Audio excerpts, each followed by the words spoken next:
Welcome back to my channel जिसका नाम है एजुकेशन जिम। कैसे आप सब? जैसा कि आप सबको पता है कि BCom general first and second semester के ऑनलाइन यूट्यूब पे क्लासेस दे रहा हूँ मैं।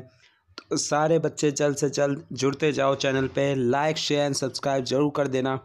बढ़ते हैं आगे। तो जैसा कि आप सबको पता है कि आज की जो क्लास है वो है BCOC 131 फाइनेंशियल अकाउंटिंग की block 4 hire purchase and inland branch. 80+ marks के लिए हम लोग फाइट कर रहे हैं।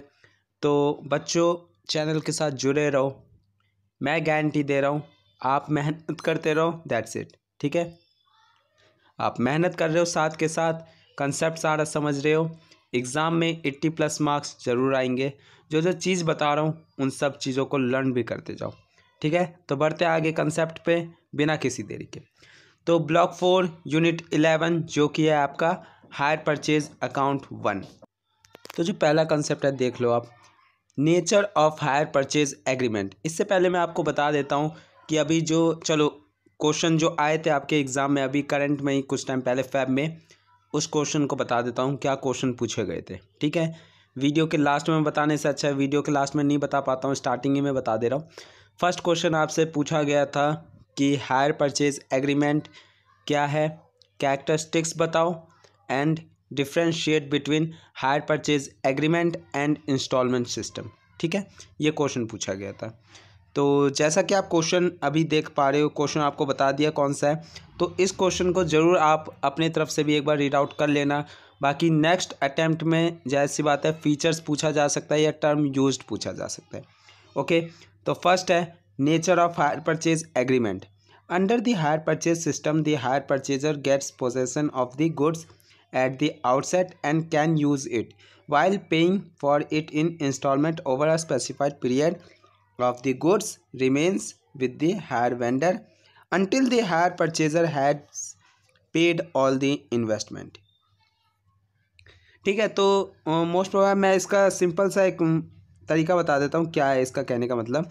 हायर परचेज एग्रीमेंट होता है, एक एग्जांपल देता हूँ। आप कुछ भी सामान लेना चाह रहे हो, आप बाइक ही लेना चाह रहे हो, ठीक है, आप बाइक लेना चाह रहे हो या कोई सा मशीनरी अगर आप ख़रीद रहे हो, ठीक है, मशीन भी आप ख़रीद रहे हो, तो उसको आपके पास प्रॉपर पैसा नहीं है, आप कुछ कैश डाउन पेमेंट दे के बाइक लेने जाते हो, डाउन पेमेंट देते हो, उस तरीके से होता है। क्या रेट ऑफ इंटरेस्ट उसमें लगता है, कितना टाइम का इंस्टॉलमेंट उनका जाता है, इन सब चीज़ों को हम क्या कहते हैं, हायर परचेज एग्रीमेंट। वह एग्रीमेंट जो साइन होता है हायर परचेज पे, जिसको हम लीज भी कहते हैं। ठीक है, लीज बोल दो, हायर परचेज बोल दो, सेम एज होता है। ठीक है, नेक्स्ट है आपका features of hire purchase agreement. पहला point possession. The hire vendor transfer only possession of the goods to the hire purchaser immediately after the contract for hire purchase is made. ठीक है, possession कौन देता है? करो, the hire vendor transfer, hire vendor जो होता है वो ट्रांसफ़र करता है पोजीशन उसको जो हायर परचेज कर रहा है। ठीक है, लेट सपोज कि आप गए हो बाइक खरीदने, ठीक है, आपने कैश डाउन पेमेंट ले ली, दे के ले रहे हो, बाइक लेके आ रहे हो, तो जो शॉपकीपर है जो आपको शोरूम से आपको बाइक उठा के दे रहा है वो है हायर वेंडर। वो वेंडर है मीन्स दुकानदार। हायर आप कर रहे हो, आप परचेज कर रहे हो, परचेजर आप हो गए, बायर हो आप, हायर परचेजर आप हो गए। ठीक है, आपको तुरंत ही वहाँ पे कॉन्ट्रैक्ट मिल जाता है हायर परचेज बनने का, पोजीशन आपको मिल जाती है। इंस्टॉलमेंट नेक्स्ट पॉइंट आपका, the goods are delivered by the hire vendor on the condition that a hire purchaser should pay the amount is periodically instalment आप समझ गए। आफ्टर डाउन पेमेंट जो भी आप देते हो, मीन्स महीने का, सालाना, जो भी आप देते हो, पैसे जो बकाया रह चुके हैं, ठीक है, आउटस्टैंडिंग पे जो भी है, आउटस्टैंडिंग यानी बकाया, जो भी पेमेंट रह गई है उसको आप किस्तों में चुका रहे हो, तो किस्त को कहते हैं इंस्टॉलमेंट। ओके, नेक्स्ट पॉइंट पे आते हैं। नेक्स्ट पॉइंट है आपका डाउन पेमेंट। डाउन पेमेंट आप समझ चुके हो, the hire purchaser generally makes a down payment. जो हायर परचेजर होता है वो जब भी कुछ भी एग्रीमेंट करता है तो एक साइनिंग अमाउंट देता है जिसको हम क्या कहते हैं, down payment. Constituents of hire purchase installment. Each installment consists partly of a finance charge, interest and partly of a capital payment. ठीक है, ये किस तरीके से इंस्टॉलमेंट पे किया जाता है। जो भी आप इंस्टॉलमेंट पे करते हो, कैश डाउन पेमेंट में करते हो, वो हर ईयर आपका लेस होता जाएगा। जो इंस्टॉलमेंट, देखो सीधी सीधी बात है, अगर आप कुछ सामान लेके आ रहे हो, उसका आपने कैश डाउन पेमेंट कर चुके हो, कुछ रुपए आप डाउन पेमेंट में दे चुके हो, वो तो उसमें से डिडक्ट होगा ही। इंस्टॉलमेंट जो आप पे करते जा रहे हो वो डिडक्ट होता जा रहा है ना, या वो ऐड ऑन ही रहेगा, डिडक्ट होता रहता है। तो वही है यहाँ पे constituents of hire purchase instalment. Next, ownership. Ownership, the property in goods is to pass to the hire purchaser on the payment of the last installment and exercising the option conferred upon him under the agreement। Simple बताता हूँ, ownership आपको कब मिल जाता है, जैसे ही आप last instalment पे कर देते हो, after that you will be capable, ठीक है, उस चीज़ के लिए आप हो गए कैपेबल कि हाँ अब ऑनरशिप किसको मिलेगा, आपको, क्योंकि आपने क्या डाउन पेमेंट पहले ही पे कर चुके हो। सारी इंस्टॉलमेंट जो भी आपकी ईयरली जा रही थी, मंथली जा रही थी, ऑलरेडी आपने पे कर चुके हो। जैसे आपने लास्ट पे कर दिया, आपको ऑनरशिप मिल जाती है, ठीक है। Repossession, in case of default in respect of payment of even the last instalment, the hire vendor has the right to take the goods back without making any compensation, ठीक है। रिपोजेशन क्या होता है, let suppose कि आपने bike खरीद के ले आए और डाउन पेमेंट दे दिए, 5 आपकी इंस्टॉलमेंट बन गई 5 किस्त में, ठीक है। फर्स्ट इंस्टॉलमेंट आपने दे दिया, सेकंड दे दिया, थर्ड दे दिया, फोर्थ दे दिया, फिफ्थ लास्ट था आपका, वो देने में आपकी देरी हो गई या आपने कुछ नहीं किया, तो जो हायर वेंडर है, यानी कि जिसने आपको बाइक बेचा है, बिना किसी नोक झोंक के वो आपके घर से बाइक उठा के वापसी ला सकता है, ठीक है। कोई कंपनसेशन नहीं लगेगा, कुछ नहीं, वो सीधा उठा के ले जा सकता है, ठीक है। Next point, term used in HPA यानी hire purchase agreement. First point, hire vendor. Hire vendor कौन होता है, बता दिया आपको। It is a person who delivers the goods along with it possession to the hire purchaser under an hire purchase agreement.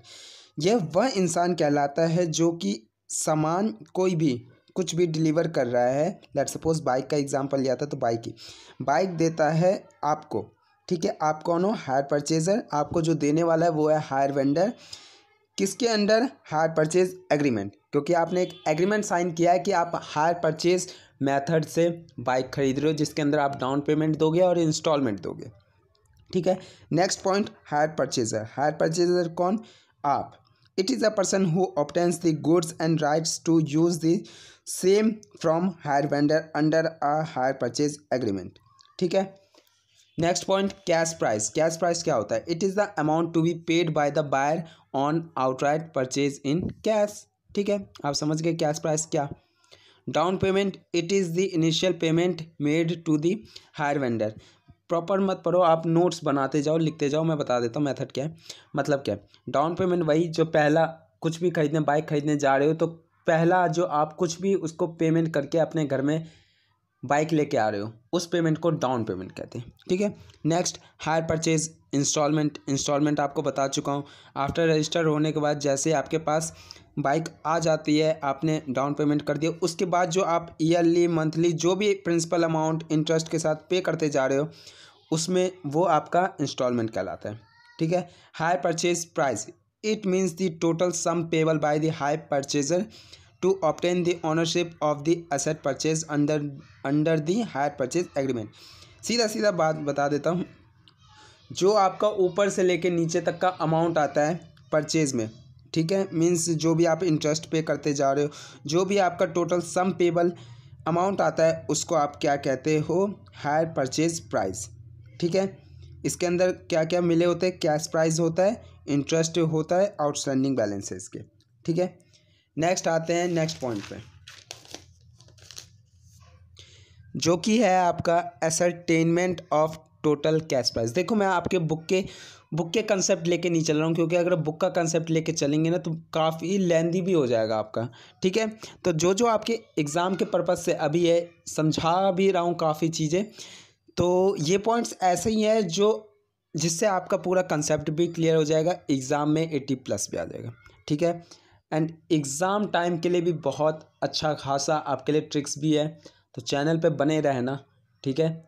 कोई channel छोड़ना नहीं चाहिए बच्चों, ठीक है। सेकंड ईयर भी है आपका, फाइनल ईयर भी है, देन मास्टर्स भी है, जुड़े रहो मेरे साथ, ठीक है। तो ascertainment of total cash price, we know that the basis for accounting in the books of the hire purchaser is the total cash price. ठीक है, जब भी आप हायर परचेजर का बुक्स में अकाउंटिंग करते हो तो क्या होता है उसमें total cash price. Total cash price आपको कैसे निकालना है, ठीक है, इसको निकालने का दो मेथड होते हैं। जब आपको एन्युटी टेबल दिया हो, ठीक है, या जब आपको एन्युटी टेबल ना दे रखा हो। ओके, पहला करते हैं जब आपको टोटल कैश प्राइस निकालना है without using annuity table. Annuity table जहाँ पे आपको गिवन ना हो, ठीक है। क्या क्या इसके अंदर नहीं होता है वो चीज़ भी बता दूंगा। सो रीड आउट करना स्टार्ट करते हैं। In a hire purchase transaction apart from down payment 4 other installments are payable.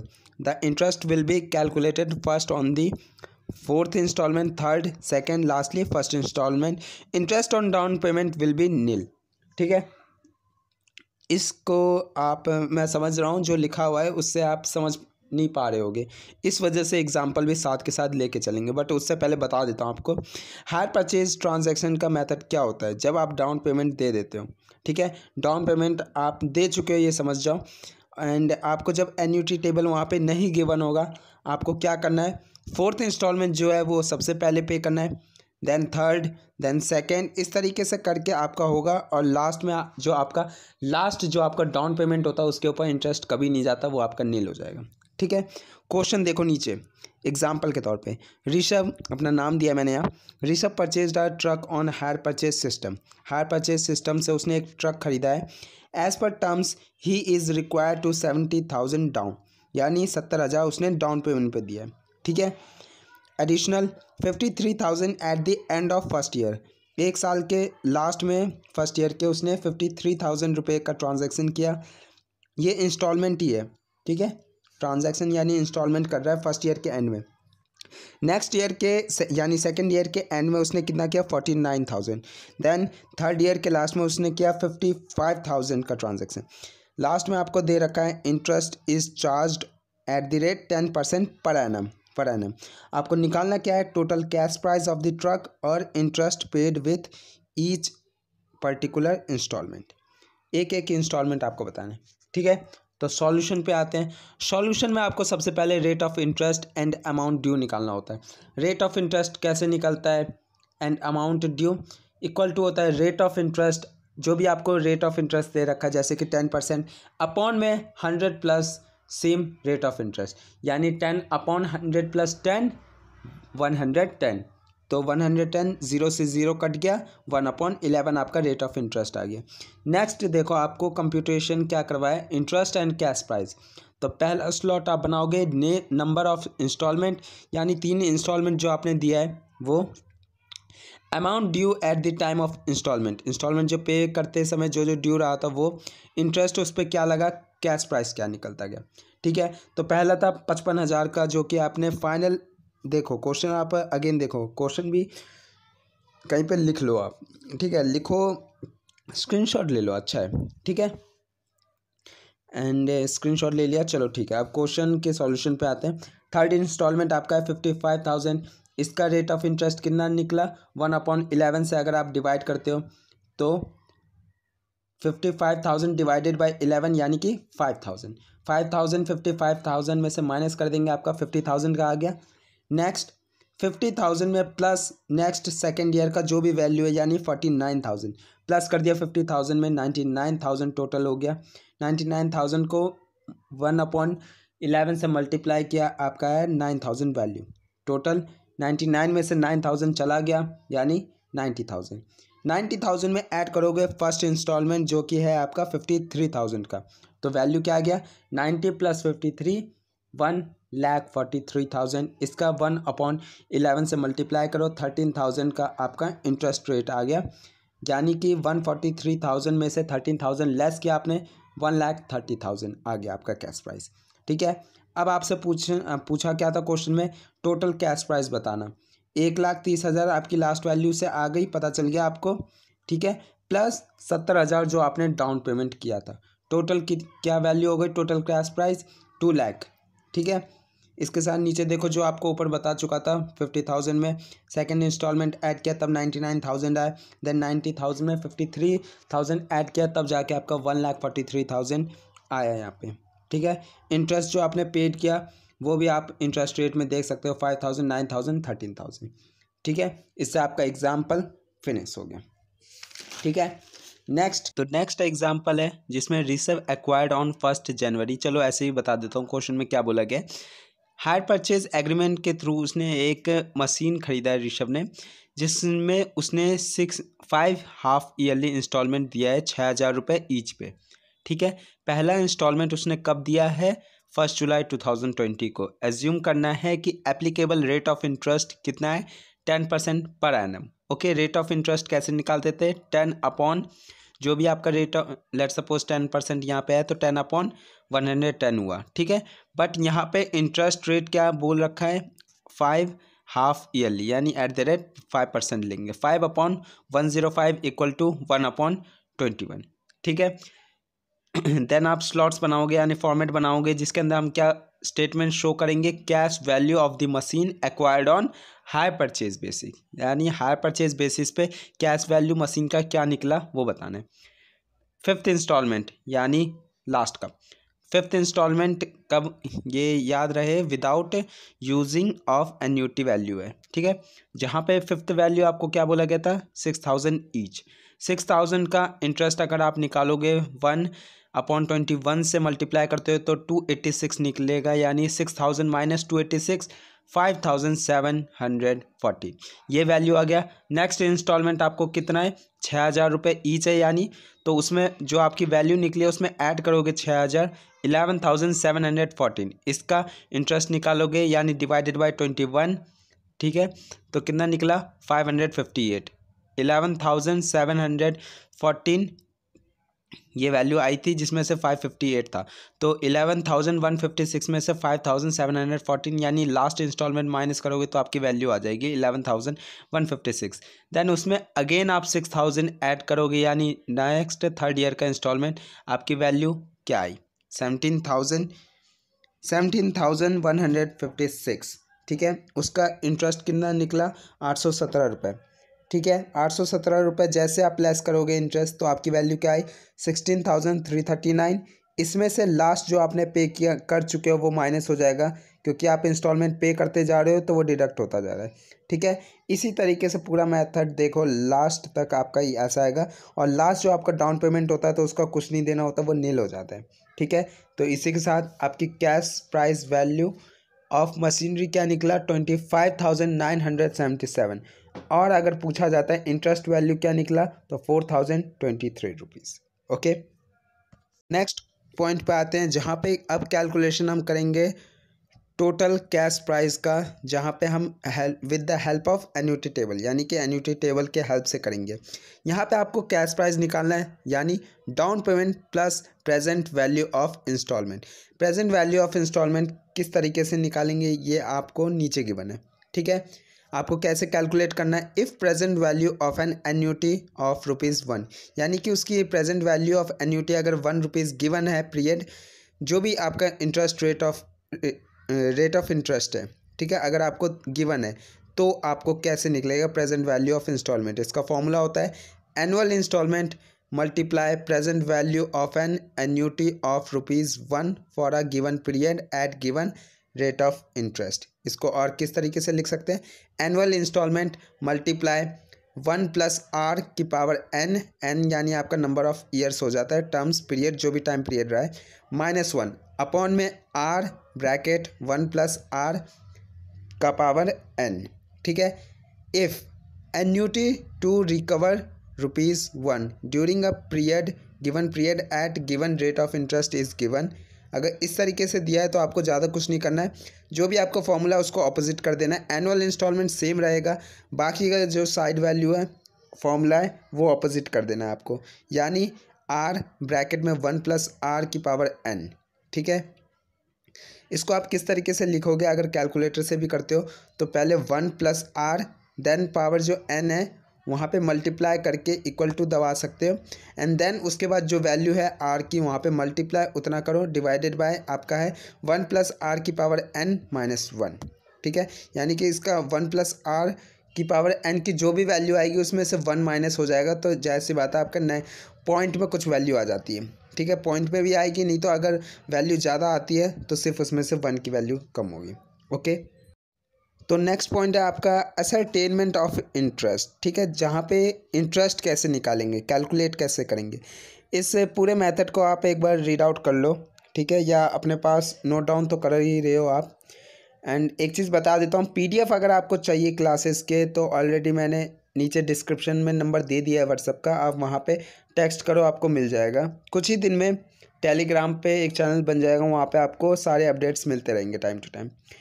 तो बढ़ते हैं आगे। If we ascertain the total amount of interest, it becomes very simple to ascertain the cash price just by deducting the amount of interest from the hire purchase price.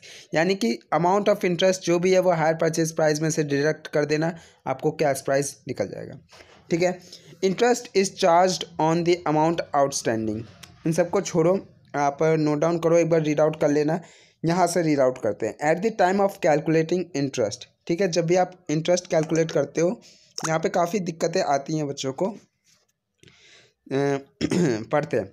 When the cash price, rate of interest and the amount of instalment are given, और जहाँ पे नहीं given होगा cash price और amount of instalment but rate of interest नहीं given होगा, तो वहाँ पे आपको क्या करना है। जब आपको cash price, rate of interest और अमाउंट ऑफ इंस्टॉलमेंट गिवन होता है, इस सिचुएशन में आपको क्या करना होता है। सबसे पहले डाउन पेमेंट, कैश प्राइस में से डाउन पेमेंट जो है वो डिडक्ट होता है, आपको पता है। कैलकुलेट करना है इंटरेस्ट को, गिवन रेट आपको मिला होगा वहाँ पे, रिमेनिंग जितने भी बैलेंस होते हैं यानी कि डाउन पेमेंट देने के बाद उसके ऊपर आपका इंटरेस्ट रेट लगता है। ठीक है, फर्स्ट स्टेप हो गया ये, ऑलरेडी मैंने जो आपको एग्जांपल दिखा दिया उसी के अंदर आपने इंटरेस्ट ये कंप्यूट करना सीख चुके हो ऑलरेडी, सिर्फ उसी को ये वर्ड्स के अंदर डाला गया है, तो इसको एक बार आप रीड आउट कर लो अच्छे से। ठीक है, नेक्स्ट पे आते हैं। चलो इसका एक एग्जांपल ले लेते हैं। ठीक है, तो एग्जांपल से थोड़ा अच्छे से समझ आ जाएगा आपको भी।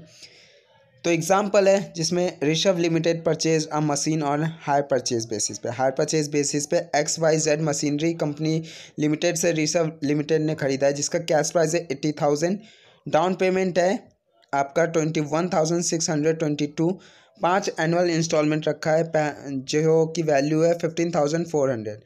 The first to commerce at the end of 12 months from the date of down payment, rate of interest है 10% पर एनम। ठीक है, यहाँ पे आपका 10% जो आपको गिवन है, यहाँ पे रेट ऑफ इंटरेस्ट आपका 10/110 नहीं होगा, यहाँ पे 10% यानी डायरेक्टली 10%। ठीक है, तो आपको इस तरीके से फॉर्मेट बनाना है, देख लो। तो कैलकुलेशन ऑफ इंटरेस्ट निकालना होगा, इस तरीके से फॉर्मेट बनाओ। सबसे पहला कि वैल्यू ऑफ कैश प्राइस की वैल्यू क्या थी, 80,000 का था मशीन, डाउन पेमेंट उसने कितना दे दिया 21,622 रुपये, नील हो गया क्योंकि डाउन पेमेंट पे कोई इंटरेस्ट चार्ज नहीं होता है। ठीक है, कैश प्राइस क्या हो गया 21,622।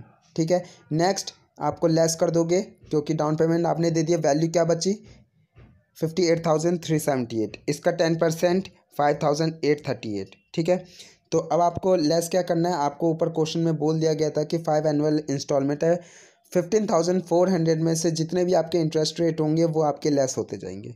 ठीक है, तो देखो क्वेश्चन फॉर्मेट देखो, आप समझ चुके हो। नेक्स्ट, तो इसी तरीके से क्वेश्चन के एंड में आपको क्या मिल जाएगा, टोटल इंटरेस्ट कैसे कैलकुलेट करना है, यानी कि down payment plus instalment minus cash price. Down payment था 21,622 प्लस में 15,400 कितने बार देना था, 5 बार। ठीक है, माइनस कितना था, कैश प्राइस था 80,000, वैल्यू क्या आ गई 18,622। नेक्स्ट पॉइंट पे आते हैं, जब आपको रेट ऑफ इंटरेस्ट नहीं गिवन होगा, गिवन क्या होगा कैश प्राइस और अमाउंट ऑफ इंस्टॉलमेंट। तो इन सब चीज़ों को एक बार रीड कर दो। When the rate of interest is not given but the cash price and the amount of instalment are given, आपको क्या करना होता है, interest rate of return, internal rate of return निकालना होता है। ठीक है, ये अभी आपने नहीं पढ़ा होगा अच्छे से, बट फाइनेंशियल मैनेजमेंट भी एक आपका आएगा पार्ट, मे बी इग्नू में है कि नहीं FM, बट एफएम का पार्ट है ये वैसे। IRR internal rate of return method होता है ये, जहाँ से आपको कंसिडर करना होता है time value of money, initial cash investment and all cash flow from the investment. ठीक है, क्वेश्चन देखो। हैप्पी वैली फ्लोरिस्ट लिमिटेड है जिसने एक्वायर किया है डिलीवरी वैन, हायर परचेज पे लिया है एक डिलीवरी वैन। ठीक है, क्या क्या प्राइस रहा है उसका, 1,80,000 है। डाउन पेमेंट उसने कितना दे दिया, 30,000 का। ठीक है, बचे हुए 1.5 लाख रुपए उसने कैसे दिए, इंस्टॉलमेंट पे। कैश प्राइस ऑफ वैन कितना है, 1.5 लाख रुपए। You are required to calculate total interest and interest include in each instalment. तो कंप्यूट करना है calculation of total interest and interest included in each instalment. ठीक है, पहला आपको ये निकालना है हायर परचेज प्राइस क्या है, डाउन पेमेंट प्लस इंस्टॉलमेंट। आपको पता है 1.5 लाख था टोटल। ठीक है, 1.5 लाख था प्लस 30,000 यानी जो आपका डाउन पेमेंट था। आप वैल्यू देख लो, 30,000, 50, 30,000, 20,000, 1,80,000 का हो गया। टोटल इंटरेस्ट कितना था, 1,80,000, जिसमें से 1.5 लाख उसने दे दिया, 30,000 का इंटरेस्ट रेट हो गया। ओके, तो यही था जहाँ तक क्वेश्चन में आपसे पूछा गया था कंप्यूट करने के लिए। बाकी का नीचे का फॉर्मेट है आपका कि इंटरनल रेट ऑफ रिटर्न किस तरीके से कंसीडर करना चाहिए 6% एंड 12% के रेट पे, एंड देन फाइंड कैसे करते हैं। ठीक है, तो नेक्स्ट क्लास में आपको इंटरनल रेट ऑफ रिटर्न बताऊंगा कि किस तरीके से फाइंड आउट करते हैं अच्छे से डिस्क्राइब करके। मेरा आज का ये था कि कल की क्लास मिस हो गई थी, बट आज ये था कि कंप्लीट होना था, बट टाइम नहीं मिल पाया क्योंकि और भी पर्सनल वर्क्स भी काफ़ी होते हैं। ठीक है, तो कल होपफुली कल आपका चैप्टर एंड करवा दूंगा हायर परचेज का। ठीक है, तो कल का कंसेप्ट है internal rate of return method firstly हम डिस्कस करेंगे, देन फाइनली आगे का कंसेप्ट क्लियर आउट करेंगे। ओके, तो इसी के साथ आज की वीडियो एंड करेंगे। होप आप सबको समझ आ गया हो। अगर समझ आ गया है तो वीडियो को लाइक एंड शेयर ज़रूर कर देना, दोस्तों को भेजो, चैनल को सब्सक्राइब ज़रूर करो। ठीक है, मिलते हैं नेक्स्ट वीडियो में, कल की होगी जो आगे का कंसेप्ट। ठीक है, इसी के साथ कल आपका लॉ का आगे का आ जाएगा, यानी ऑफ़र एंड एक्सेप्टेंस। ऑफ़र और एक्सेप्टेंस के अंदर क्या क्या सा कंसेप्ट था आगे का वो रीड आउट करेंगे, प्लस आपका स्टैट्स का फर्स्ट चैप्टर यानी सेंट्रल टेंडेंसी, इंट्रोडक्शन नहीं उसके बाद का सेंट्रल टेंडेंसी, जिसके अंदर का आपका मेथड होता है मीन मीडियन मोड। इसको ढंग से रीड आउट करेंगे एंड समझेंगे कंसेप्ट। मिलते हैं नेक्स्ट वीडियो में, तब तक के लिए टाटा एंड गुड बाय। चैनल पे बने रहो एंड होप लॉकडाउन लग सकता है तो घर पे रहो, सेफ रहो, स्टडी चालू रखो।